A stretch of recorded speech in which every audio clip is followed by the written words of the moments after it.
Hi எல்லாருக்கும் வணக்கம். இன்றைக்கி நம்ம என்ன பார்க்க போகிறோம்னா சிதம்பரம் நடராஜர் கோயிலுக்கு தான் நாங்கள் வந்து போயிருந்தோம். நீங்களும் பார்க்கணுங்கிறதுக்காக நான் ஷார்ட்ஸ் எடுத்து போட்டிருக்கேன். போகாதவங்க கண்டிப்பாக போயிட்டு வாங்க. சூப்பராக இருந்துச்சு கோயில். பார்த்திங்கன்னா நாங்கள் வடக்கு வாசல் வழியாக போயிருந்தோம். 4 வாசல் இருக்குது, கிழக்கு மேற்கு தெற்கு வடக்கு. நாங்கள் வடக்கு வாசல் வழியாக போயிருந்தோம். முதல் பார்த்திங்கன்னா வந்து இந்த புல்வெளியோட ஸ்டார்ட் ஆச்சு. உள்ளே போனதுக்கப்புறம் பார்த்திங்கன்னா நல்ல பெரிய செவரு இருந்தது. அது வந்து நல்ல ஹைட்டோடு நல்ல பழங்கால சிலைகள்லாம் இருந்துச்சு.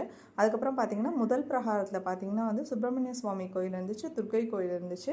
முதல் பிரகாரத்தில் பார்த்திங்கன்னா அதே மாதிரி ஒரு குளமும் இருந்துச்சு. அந்த பிரகாரத்தில் பார்த்திங்கன்னா வந்து யானை, குதிரை, மாடெல்லாம் சாமிக்கிட்ட கூட்டிகிட்டு போயிட்டு இருந்தாங்க. அதுக்கு அடுத்தது வந்து பார்த்திங்கன்னா சாமியை பார்த்துட்டோம்.